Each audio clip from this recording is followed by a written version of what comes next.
प्यारे बच्चों, कैसे हैं आप लोग? आशा है बहुत अच्छे होंगे। आज हम लोग पी ब्लॉक एलिमेंट्स में नाइट्रोजन के बारे में देखेंगे कि नाइट्रोजन का प्रिपरेशन कैसे होता है, उसका प्रॉपर्टीज और यूज के बारे में देखेंगे। तो हेडिंग देंगे नाइट्रोजन। नाइट्रोजन का अणु सूत्र मॉलिक्यूलर फार्मूला जो है, molecular formula N2, molecular weight अणु भार इसका 14 दूनी 28 हो जाएगा।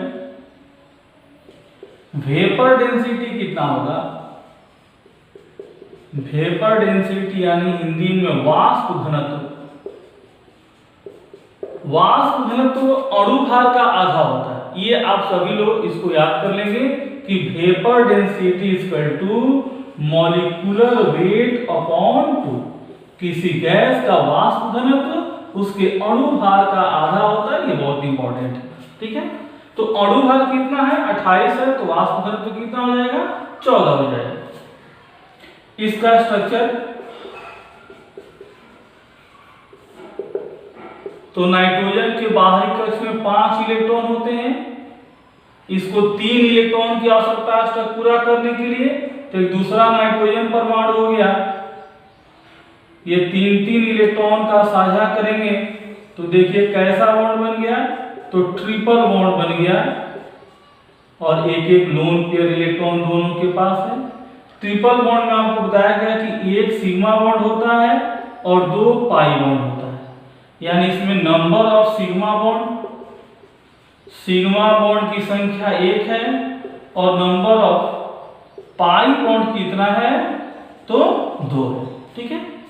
चलिए इसको नोट कर लीजिए।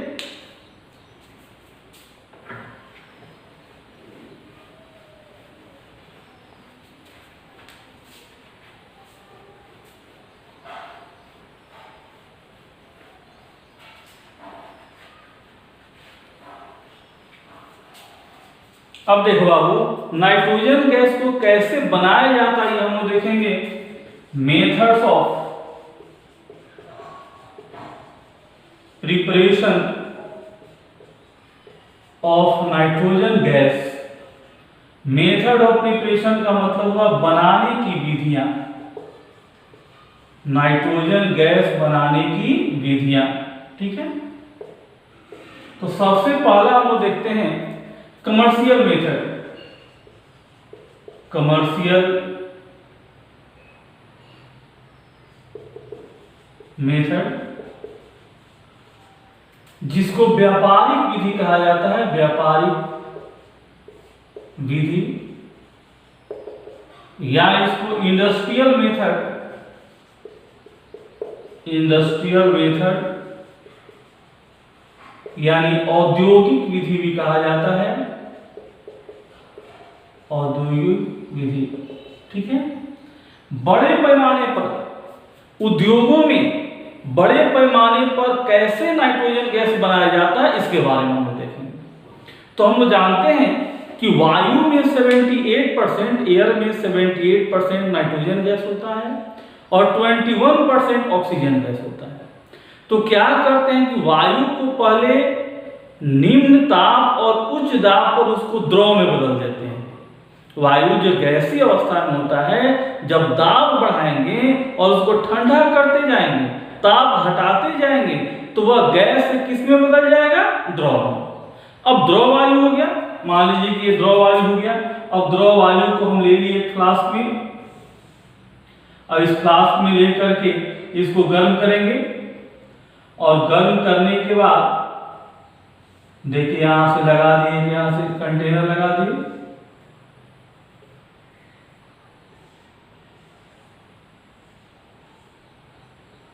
अब इसमें कौन कौन हो गया?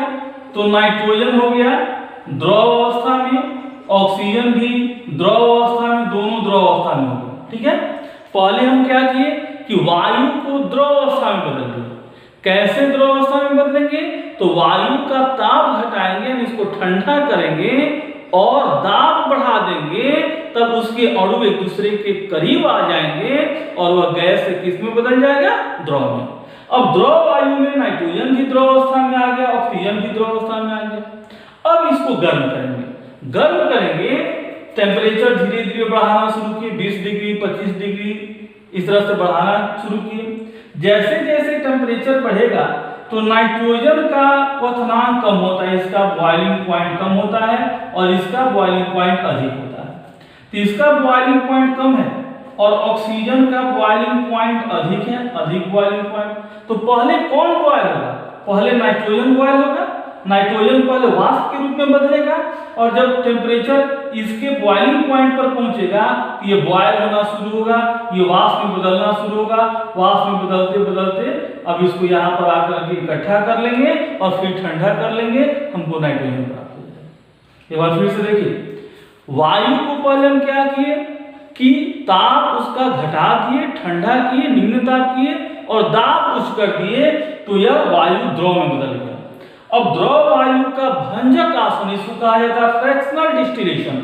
इसमें जब गर्म करेंगे दोनों का अलग अलग बॉइलिंग पॉइंट है, अलग अलग क्वथनांक है। जिसमें इसका क्वथनांक 77 है, इसका 90 है। तो जब गर्म करना शुरू करेंगे, टेम्परेचर 50 किए, 60 किए, 70 किए, 75 किए, जैसे टेम्परेचर 77 होगा नाइट्रोजन जो द्रव अवस्था में हो गैस अवस्था में बदलना, वाष्प अवस्था में बदलना शुरू होगा। इसको इधर से आया और यहाँ पर इसको इकट्ठा कर लिए, हमको इसमें नाइट्रोजन प्राप्त हो गया। ठीक है, अब इसमें कौन रह जाएगा? ऑक्सीजन रह जाएगा, क्योंकि ऑक्सीजन का बॉइलिंग पॉइंट कितना है? 90 है। वह 90 पहुंचेगा तब ये बॉयल होना शुरू होगा। तब तक 77 पर ये पूरा बॉयल हो जाएगा, पूरा द्रव किसमें बदल जाएगा? वाष्प में, गैस में बदल जाएगा और इसको इकट्ठा कर लिए, नाइट्रोजन अलग हो गया। तो क्या किए हम? पहले वायु को द्रवीकरण किए और द्रवीकरण करने के बाद उसका भंजक आसवन, इस प्रोसेस को क्या कहा जाता है? भंजक आसवन कहा जाता है। तो चलिए इसको नोट कर लेते हैं।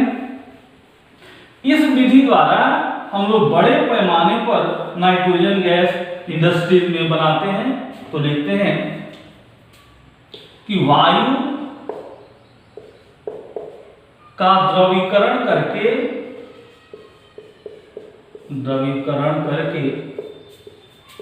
भंजक आसवन, इंग्लिश में फ्रैक्शनल डिस्टिलेशन करने पर नाइट्रोजन गैस प्राप्त होता है। क्लियर हो गया?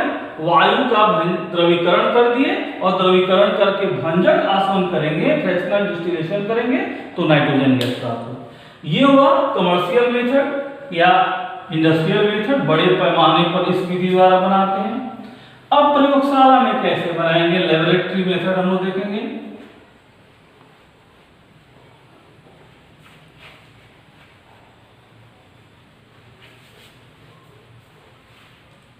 तो देखिए, सेकेंड बनाने की विधि में अमोनियम नाइट्रेट से, ठीक है, अमोनियम नाइट्रेट से। अमोनियम नाइट्रेट को गर्म करने पर अमोनियम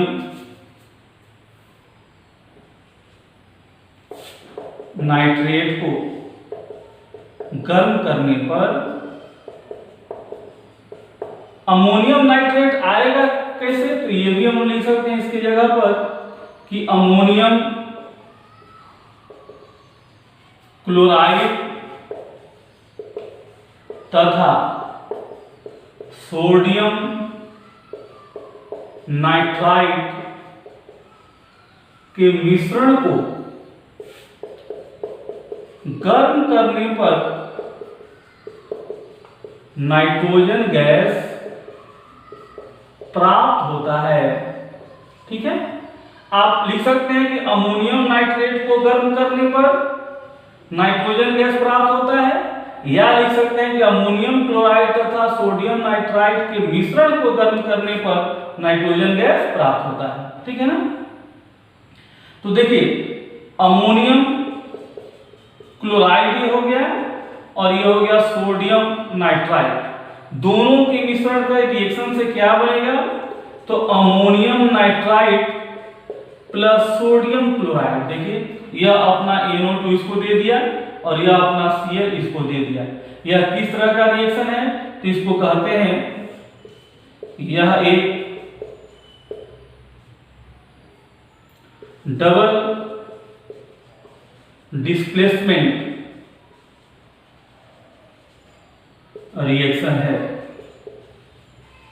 डबल डिस्प्लेसमेंट यानी यह NO2 यहां दे दिया, इसको हटा दिया, और Cl NO2 को हटा दिया, दोनों एक दूसरे को हटा रहे हैं, तो यह डबल डिस्प्लेसमेंट रिएक्शन कहलाता है। वह रिएक्शन जिसमें दो यौगिक अपने मूलकों का अदला बदली करते हैं, यह अपना नाइट्राइड मूलक इसको दे दिया, यह क्लोराइड मूलक इसको दिया, दोनों अपने मूलकों का अदला बदली करके उत्पाद बनाया, इसको डबल डिस्प्लेसमेंट रिएक्शन कहा जाता है। अब यह अमोनियम नाइट्रेट जो बना, इससे मतलब नहीं है, अमोनियम नाइट्रेट जो बना, अमोनियम नाइट्राइड और अमोनियम नाइट्राइड, इसको गर्म करेंगे तो यह हट जाएगा, इसमें से जितना जल है वह निकल जाएगा। जल कितना निकलेगा? तो जल का फार्मूला क्या होता है? H2O। अब H2O कितना निकलेगा? यहाँ 4 हाइड्रोजन है और यहाँ 2 है, तो 2H2O निकल जाएगा, अब बाकी नाइट्रोजन बच गया। इस तरह से हमको नाइट्रोजन गैस प्राप्त होगी। तो इस मेथड से हम लोग कहाँ बना सकते हैं? लेबोरेटरी में। तो यह प्रयोगशाला विधि है, प्रयोगशाला विधि है। लेबोरेटरी में हम लोग इस तरह से बना सकते हैं। चलिए नोट कर लीजिए।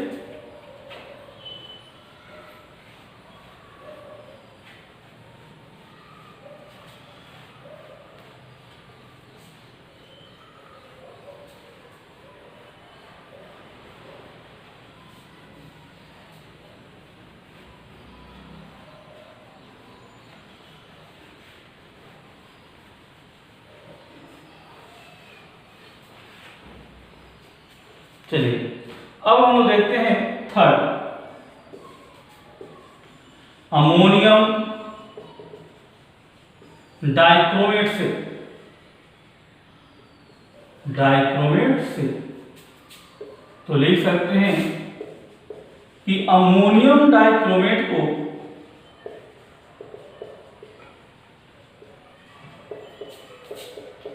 गर्म करने पर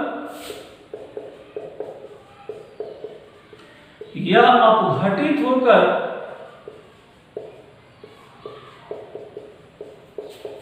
नाइट्रोजन गैस देता है। ठीक है, अमोनियम डाइक्रोमेट को गर्म करेंगे। अमोनियम डाइक्रोमेट का फार्मूला ये हो गया,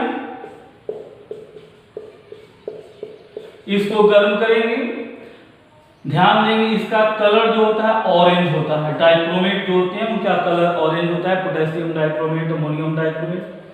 इसको गर्म करेंगे, इसमें से भी वाटर निकलेगा। कितना वाटर निकलेगा? वाटर निकाल दीजिए।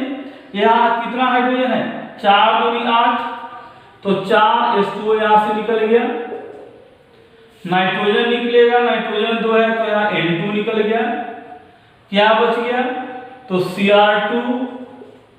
O कितना बच गया? देखिए O यहाँ पर 4 हो गया तो 3 बच गया, Cr2O3। ठीक है, यह होता है ग्रीन कलर का। कैसा होता है? ग्रीन कलर का। बहुत इंपॉर्टेंट है, इसका कलर याद रखना। अमोनियम डाइक्रोमेट को गर्म करेंगे तो यह कलरलेस होता है। नाइट्रोजन गैस जो होता है कलरलेस, यह गैस हो गया, यह सॉलिड कंपाउंड हो गया, ग्रीन कंपाउंड हो गया, हरे रंग का Cr2O3 प्राप्त होता है और जल निकलता है। नीट में एक बार क्वेश्चन पूछा हुआ था, बहुत इंपॉर्टेंट है इसका कलर, कि an orange colored compound on heating gives green compound and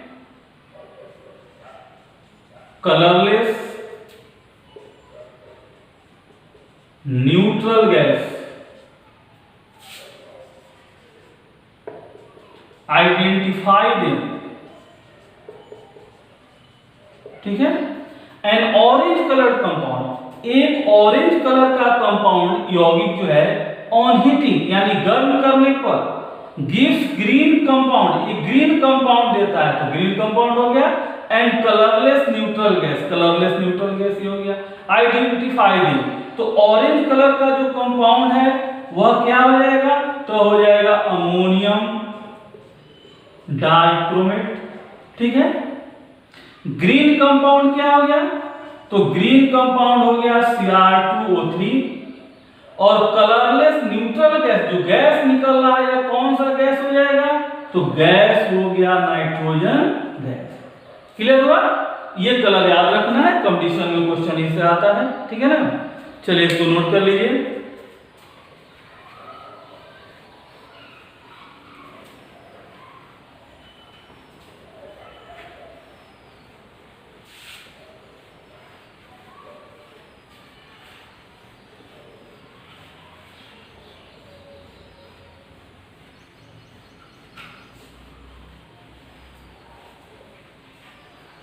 चलिए अब देखते हैं हम चौथा मेथड, फ्रॉम एजाइड। एजाइड से सोडियम या बेरियम एजाइड को गर्म करने पर यह अपघटित होकर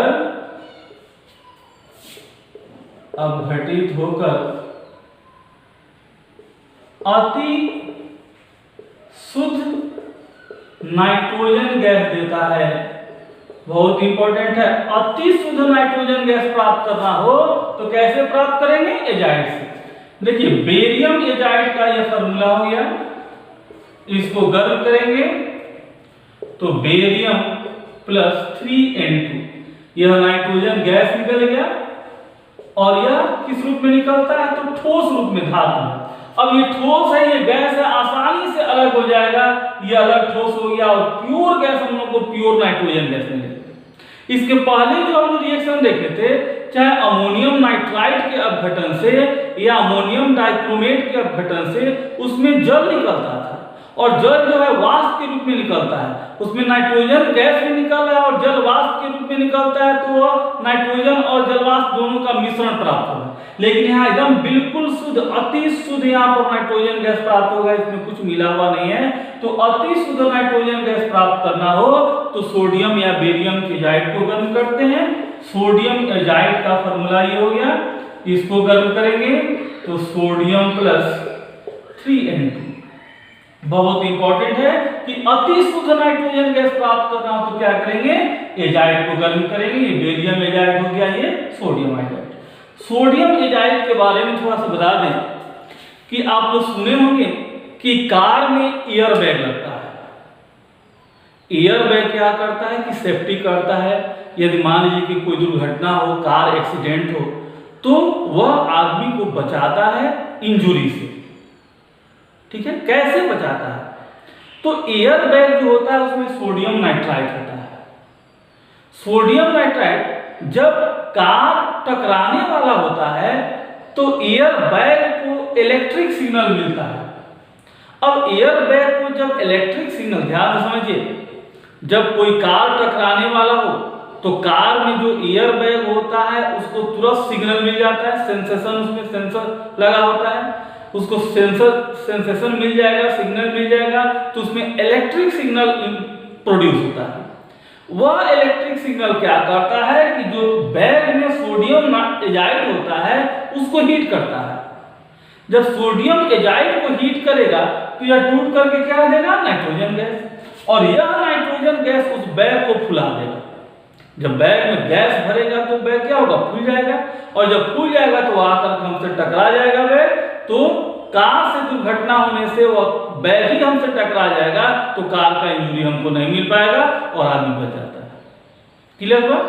बैग में सोडियम एजाइड होता है, एयर बैग में सोडियम एजाइड होता है। जैसे ही कार टकराने की स्थिति में होता है, कोलिजन की स्थिति में होता है, तुरंत उसको बैग को सेंसेशन मिल जाता है, उसमें सेंसर लगे होते हैं, वह इलेक्ट्रिक सिग्नल प्रोड्यूस करता है। इलेक्ट्रिक सिग्नल एयर बैग को देगा, इलेक्ट्रिक सिग्नल में हीट होता है, वह सोडियम एजाइड को क्या करेगा, हीट कर देगा।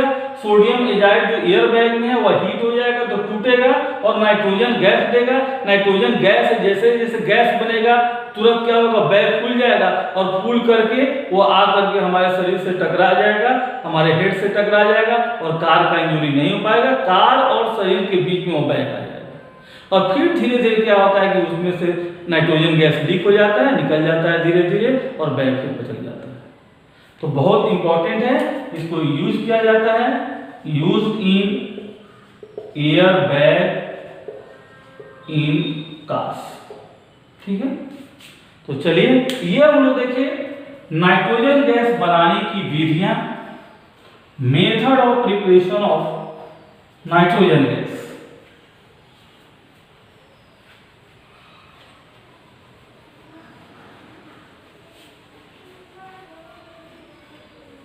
इसमें एजाइड आया है, सोडियम एजाइड, बेरियम एजाइड। कुछ लोगों को लग रहा होगा एजाइड क्या है, तो बाबू N3- को कहा जाता है एजाइड आयन और यह कहां से प्रोड्यूस होता है, तो यह हाइड्रोजोइक एसिड जिसका फार्मूला होता है HN3 से प्राप्त होता है। हाइड्रोजोइक एसिड, इसमें H+ होगा और N3- होगा, इसी से एजाइड आयन प्राप्त होता है। ठीक है, तो ये हम लोग देखे नाइट्रोजन गैस बनाने की विधियां। अब इसको नोट कर लीजिए, हम लोग भौतिक गुण देखेंगे। तो देखिए नाइट्रोजन गैस के भौतिक गुण क्या क्या हैं। तो पहला, यह रंगहीन एवं स्वादहीन होता है, इसमें न कोई कलर होता है और न कोई टेस्ट होता है, कलरलेस एवं टेस्टलेस होता है। यह अविषैला नॉन टॉक्सिक होता है, यह विषैला नहीं होता है। लेकिन यदि नाइट्रोजन गैस किसी कमरे में भर करके किसी जानवर को रख दिया जाए तो वह मर सकता है। क्यों मर सकता है? नाइट्रोजन गैस के चलते नहीं मरेगा, बल्कि वो ऑक्सीजन के अभाव के चलते मर जाता है। तो यह विषैला नहीं होता है, लेकिन नाइट्रोजन गैस के वातावरण में किसी जंतु को, किसी प्राणी को रख दिया जाए तो उसकी मृत्यु हो सकती है, नाइट्रोजन गैस के चलते नहीं बल्कि ऑक्सीजन की कमी के कारण। यह जल में अति अल्प घुलनशील होता है, जल के साथ हाइड्रोजन बॉन्ड नहीं बना सकता है, इसलिए जल में यह कम घुलनशील होता है। इसका हिमांक फ्रीजिंग पॉइंट एवं क्वथनांक कम होता है। हिमांक का मतलब कि जिस ताप पर कोई गैस या द्रव जमता है उसको क्या कहते हैं, हिमांक कहते हैं। जिस ताप पर द्रव जमता है वह हिमांक जम करके किसमें बदलेगा, ठोस में। और जिस ताप पर द्रव बॉयल होना शुरू होता है, द्रव गैस या वाष्प में बदलता है, उसको क्वथनांक कहा जाता है, जिसका हिमांक और क्वथनांक क्या होता है, कम होता है। यह सक्रिय चारकोल द्वारा अधिशोषित होता है। ये बहुत ही इंपॉर्टेंट पॉइंट है, ये कंडीशन में भी ऑब्जेक्टिव के रूप में पूछा जाता है कि नाइट्रोजन गैस किसके द्वारा अधिशोषित होता है। तो सक्रिय चारकोल जो होगा उसकी सतह अधिशोषित मतलब सतह पर अवशोषण, ये चारकोल है तो इसके सतह पर नाइट्रोजन गैस आकर के अवशोषित हो जाता है, जिसको अधिशोषण कहा जाता है। सतह द्वारा जो अवशोषण होता है उसको अधिशोषण कहा जाता है। तो सक्रिय चारकोल द्वारा यह अधिशोषित होता है। यह उदासीन होता है, न अम्लीय होता है, न क्षारीय, यह उदासीन होता है। लिटमस पत्र पर इसका कोई प्रभाव नहीं पड़ता है, तो इसको नोट कर लीजिए। इसके बाद हम लोग देखते हैं नाइट्रोजन के रासायनिक गुण।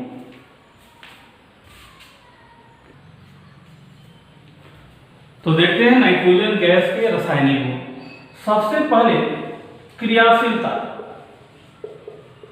नाइट्रोजन के बारे में हम लोग पढ़े कि नाइट्रोजन में नाइट्रोजन के परमाणुओं के बीच ट्रिपल बॉन्ड पाया जाता है, एक सिग्मा और 2 पाई बॉन्ड। ट्रिपल बॉन्ड के चलते इस बॉन्ड को तोड़ना कमरे के ताप पर, रूम टेम्परेचर पर, यानी नॉर्मल टेम्परेचर जो रूम टेम्परेचर है उस टेम्परेचर पर यह टूट नहीं पाता है, क्योंकि इस बॉन्ड को तोड़ने के लिए अधिक ऊर्जा की आवश्यकता होती है। यानी इसकी बंध वियोजन ऊर्जा उच्च होती है। उच्च बंध वियोजन ऊर्जा के चलते यह कमरे के ताप पर, रूम टेम्परेचर पर यह बॉन्ड टूट नहीं पाता है, और जब टूटेगा नहीं तो रिएक्शन में भाग नहीं लेगा, इसलिए रूम टेम्परेचर पर यह रासायनिक रूप से अक्रियाशील होता है। क्यों अक्रियाशील होता है, ये क्वेश्चन पूछा जाता है। कि नाइट्रोजन गैस कमरे के ताप पर अक्रियाशील क्यों होता है। तो क्यों होता है, क्योंकि नाइट्रोजन गैस में नाइट्रोजन परमाणुओं के बीच ट्रिपल बॉन्ड पाया जाता है, जिसकी बंध वियोजन ऊर्जा उच्च होती है। बंध वियोजन ऊर्जा मतलब बॉन्ड को तोड़ने के लिए जितनी ऊर्जा की आवश्यकता है। अब बॉन्ड जल्दी टूटेगा नहीं, जब टूटेगा नहीं तो रिएक्शन में भाग नहीं लेगा, रिएक्शन में भाग नहीं लेगा तो अक्रियाशील कहा जाता है। लेकिन यदि उच्च ताप पर गर्म किया जाए तब जाकर के यह क्रियाशील होता है और तब जाकर के यह रिएक्शन करता है। लेकिन रूम टेम्परेचर पर कमरे के ताप पर बॉन्ड नहीं टूट पाता, इसलिए अक्रियाशील होता है। तो लिखेंगे कि नाइट्रोजन गैस में नाइट्रोजन परमाणुओं के बीच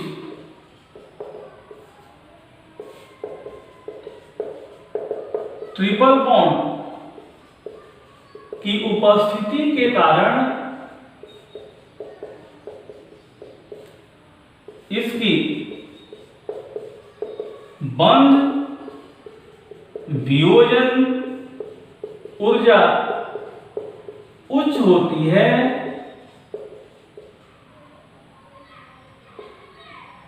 इसलिए नाइट्रोजन गैस कमरे के ताप पर यानी रूम टेम्परेचर पर रासायनिक रूप से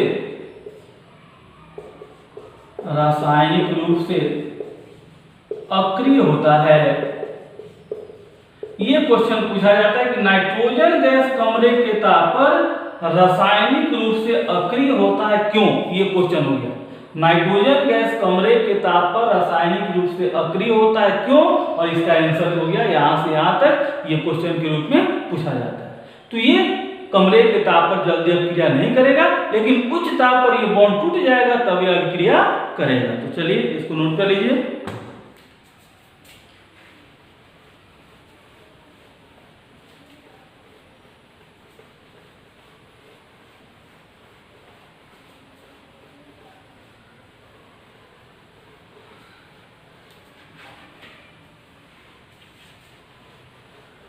अब हम लोग देखेंगे धातु के साथ अभिक्रिया।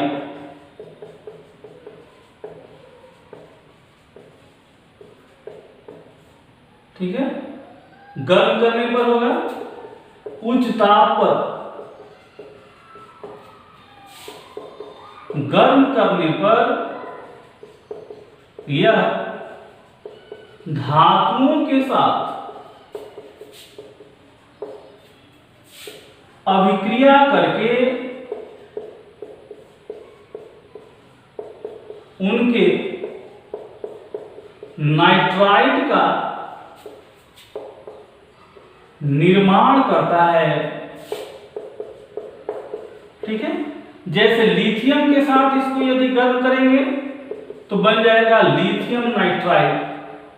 बैलेंस कर लेते हैं, 6 हो गया। मैग्नीशियम के साथ यदि गर्म करेंगे तो मैग्नीशियम नाइट्राइड Mg3N2। एल्युमिनियम के साथ यदि गर्म करेंगे तो एल्युमिनियम नाइट्राइड। ठीक है, धातु के साथ गर्म करेंगे उच्च ताप पर तो इनके नाइट्राइड का निर्माण होगा। चलिए नोट कर लीजिए।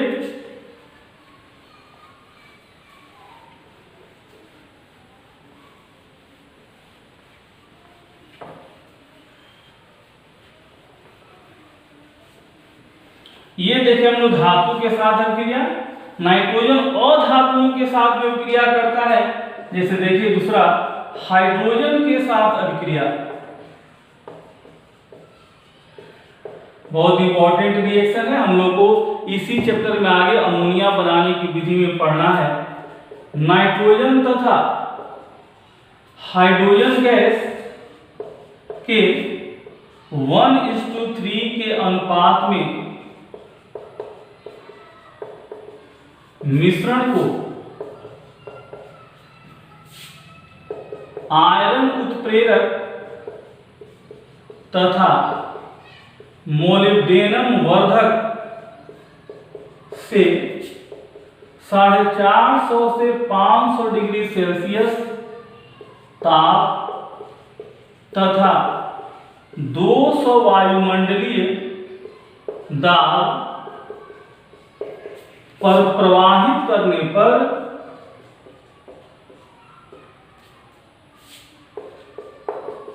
अमोनिया का निर्माण होता है। अमोनिया का निर्माण होता है। देखिए नाइट्रोजन और हाइड्रोजन गैस 1:3, इसका 1 मोल है, इसका 3 मोल है। 1 मोल और 3 मोल, 1 और 3 के अनुपात में। इसको आयरन हो गया उत्प्रेरक और एमओ हो गया वर्धक।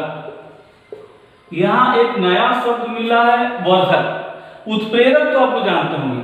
उत्प्रेरक वैसे रासायनिक पदार्थ होते हैं जो अभिक्रिया की दर को प्रभावित करते हैं, लेकिन अभिक्रिया के बाद वे अपरिवर्तित रहते हैं। ठीक है, ये हो गया उत्प्रेरक। उत्प्रेरक जैसे कुछ लोग होते हैं झगड़ा लगाने वाले, दो आदमी के बीच झगड़ा लगा देंगे और जैसे ही झगड़ा शुरू होगा अपने धीरे से घसक जाएंगे। वही काम है उत्प्रेरक का। इन दोनों के बीच झगड़ा लगा दिया, रिएक्शन शुरू करा दिया और रिएक्शन के बाद खुद ये बच जाता है या अपरिवर्तित रहता है। अब कुछ लोग ऐसे होते हैं जो डायरेक्ट झगड़ा नहीं लगाते हैं, झगड़ा लगाने वाले को उकसाते हैं कि तुम झगड़ा लगाओ। वही काम वर्धक का है। यह उत्प्रेरक को उकसाता है कि तुम अभिक्रिया की दर को प्रभावित करो। उत्प्रेरक को जो प्रेरित करता है वह क्या कहलाता है? वर्धक कहलाता है। और टेम्परेचर रहेगा 450 से 500 डिग्री सेल्सियस ताप और 200 वायुमंडलीय दाब पर यह बन जाएगा अमोनिया। इसमें ऊष्मा निकलती है या ऊष्मा दायी अभिक्रिया है, उत्क्रमणीय अभिक्रिया है। इसके बारे में कुछ इंपॉर्टेंट चीजें, यह अमोनिया बनाने की हेबर प्रोसेस है। हेबर प्रोसेस, हेबर विधि है, बहुत इंपॉर्टेंट प्रोसेस है। आगे हम लोग इसी चैप्टर में पढ़ना है हेबर विधि अमोनिया बनाने का। दूसरा चीज कि यह अभिक्रिया उत्क्रमणीय, ये एरो जो बता रहा है कि दोनों ओर से अभिक्रिया हो सकती है। उत्क्रमणीय अभिक्रिया, उत्क्रमणीय तथा ऊष्मादायी, ऊष्मा इसमें निकल रही है इसलिए ऊष्मादायी है। ठीक है, क्लियर हो गया? उत्क्रमणीय भी है, ऊष्मादायी। इस रिएक्शन के बारे में और डिटेल में हम इसी चैप्टर में आगे अमोनिया टॉपिक में पढ़ेंगे। अब थोड़ा सा क्वेश्चन कि कैसे पता चलेगा कि यह हाइड्रोजन से अभिक्रिया किया है तो अमोनिया ही निकला है, ये कैसे पता चलेगा? तो देखो बाबू, नाइट्रोजन और हाइड्रोजन गैस के मिश्रण से हम क्या प्राप्त किए? अमोनिया। अब यदि पता करना है कि अमोनिया ही है तो इसको हम लोग कॉपर सल्फेट के विलयन से पास कराते हैं। किसके विलयन से? कॉपर सल्फेट के विलयन से इस गैस को पास कराया जाए, अमोनिया गैस को, तो मिल जाता है टेट्राएमीन कॉपर 2 सल्फेट। यह गहरा नीला रंग का होता है, डीप ब्लू सॉल्यूशन होता है। ठीक है, तो इससे हम लोग जांच कर लेंगे। नाइट्रोजन हाइड्रोजन गैस का रिएक्शन करा, अमोनिया निकला। अब यह अमोनिया ही निकला है, यह कैसे पता चलेगा? तो यदि इस गैस को कॉपर सल्फेट के विलयन से पास कराने पर विलयन का रंग डीप ब्लू हो जाए, गहरा नीला हो जाए, तो समझेंगे कि यह कौन सा गैस है? अमोनिया है। ये बहुत ही इंपॉर्टेंट है। ये कंडीशन में पूछा जाता है कि किसी गैस को कॉपर सल्फेट विलयन से पास कराने पर विलयन का रंग गहरा नीला हो गया, वह कौन सा गैस? अमोनिया। क्लियर? तो ये हम लोग देखिए हाइड्रोजन के साथ अभिक्रिया।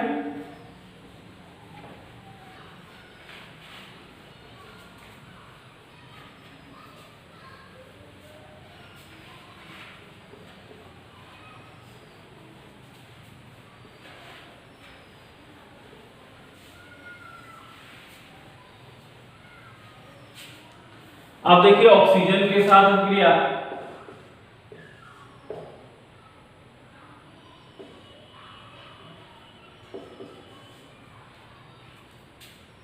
नाइट्रोजन गैस की अभिक्रिया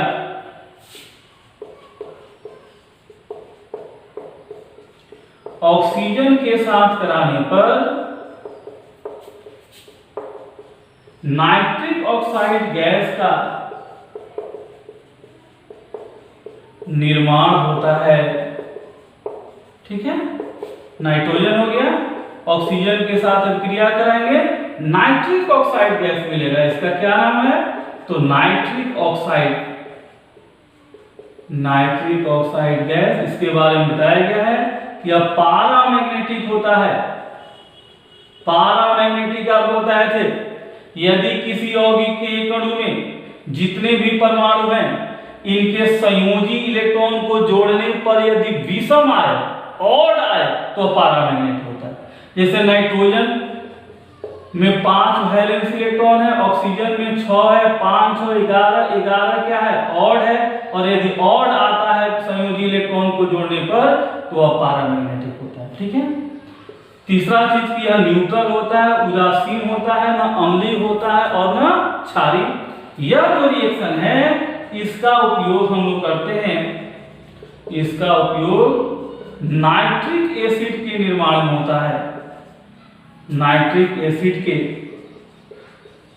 निर्माण के लिए बर्कलैंड आइडे प्रोसेस में होता है। ठीक है, नाइट्रिक एसिड का जब निर्माण होगा तो उसमें बर्कलैंड आइडे प्रोसेस आता है, उसमें इसका उपयोग होता है। दो विधि हम लोग पढ़ेंगे नाइट्रिक अम्ल के निर्माण के लिए, ओस्वाल्ड प्रोसेस और बर्कलैंड आइडे प्रोसेस। तो बर्कलैंड आइडे प्रोसेस में इसका यूज होता है। चलिए इसको नोट कर लीजिए।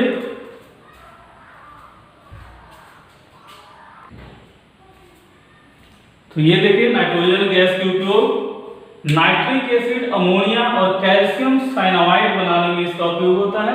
अभी हम लोग देखिए नाइट्रिक एसिड बनाने में जो बर्कलैंड आइडे प्रोसेस में नाइट्रोजन का ऑक्सीजन के साथ क्रिया कराकर नाइट्रिक ऑक्साइड बनाए और उसका यूज होता है नाइट्रिक एसिड बनाने में।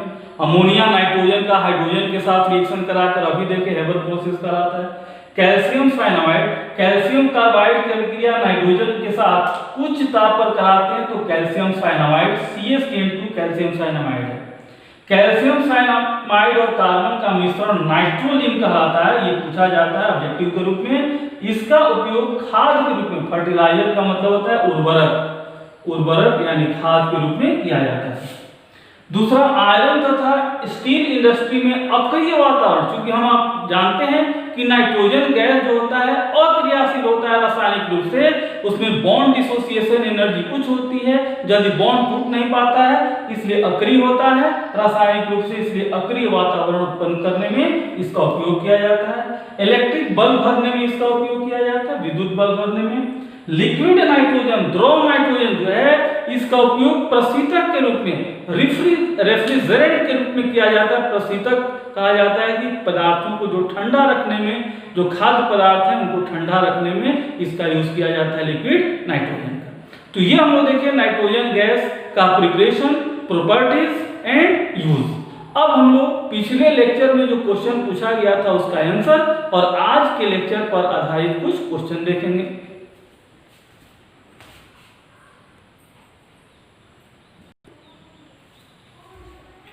तो ये पिछले लेक्चर का आंसर, फर्स्ट का भी, सेकंड का है, थर्ड का है, फोर्थ का है और आज के लेक्चर पर आधारित ये कुछ क्वेश्चन हैं। तो इस तरह हम लोग नाइट्रोजन गैस बनाने की विधि, प्रॉपर्टीज और उसका यूज देखें। अगले लेक्चर में हम लोग आगे देखेंगे। आप घर में रहें, सुरक्षित रहें और डेली का वर्क डेली करते रहें। Thank you.